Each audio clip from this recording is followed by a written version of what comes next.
मुलांनो, मी तुम्हाला आज एका चिमणीची गोष्ट सांगणार आहे। एक खूप मोठं जंगल होतं आणि त्या जंगलामध्ये उन्हाळ्याचे दिवस होते आणि त्या जंगलामध्ये अचानकपणे आग लागली।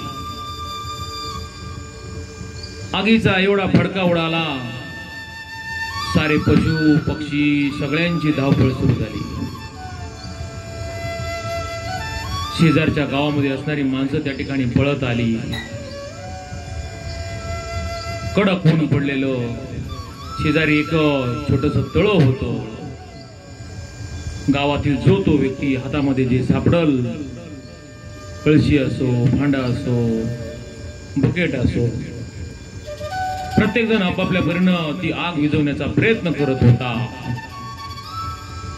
प्राणी सुद्धा किंचाळत होते, कुणी आरडत होते। हत्ती दादा सुद्धा आपल्या सोंडेमध्ये त्या तळ्यातून पाणी आणायचा आणि त्या आगीवरती फवारायचा।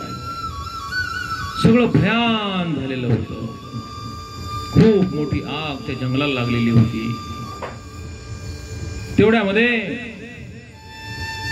एका झाडावर एक माकड हे सगळं पाहत होतं। एक छोटीशी चिमणी पळत त्या तळ्यावरती जायची।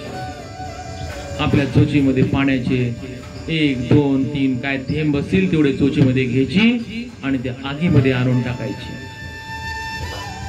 उंच उंच उडणाऱ्या त्या ज्वालाचा सुद्धा त्याने विचार केला नाही। परत ते 2 थेंब त्या आगीवरती टाकायची, परत त्या तळ्याकडे जायची, परत तिथून 2 थेंब घेऊन यायची। हे सगळं तो झाडावर बसलेला माकड पाहत होता। शेवटी त्या माकडाला राहवलं नाही आणि त्या माकडानं त्या चिवताईला विचारलं, अगं चिवताई, ही एवढी मोठी आग लागलेली आहे, तुझ्या या 2 थेंबानं ह्या आगीला काय होणार आहे? आग विझणार आहे का? त्यावर चिवताईनं दिलेलं उत्तर मित्रांनो आपल्याला विचार करायला लावण्यासारखं आहे।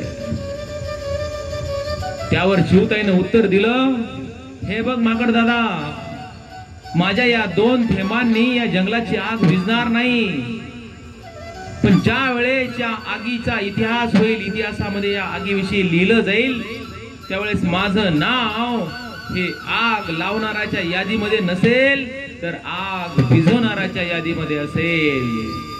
हे उत्तर ज्यावेळेस त्या माकडानं ऐकलं, त्याला सुद्धा चिवताईविषयी प्रेम वाटलं, जिव्हाळा वाटला।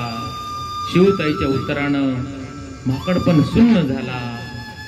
या उत्तरातून चिवताईने सांगितलं, आपल्याला एक बोध दिला, तिनं एक धडा दिला चिवताईनं, की ज्यावेळी एखादी आपत्ती येते, ती कृत्रिम असो नैसर्गिक असो, त्या आपत्तीमध्ये आपण आपल्या परीनं होईल तेवढं आपलं योगदान त्या ठिकाणी देणं हीच खरी मानवता आहे। हाच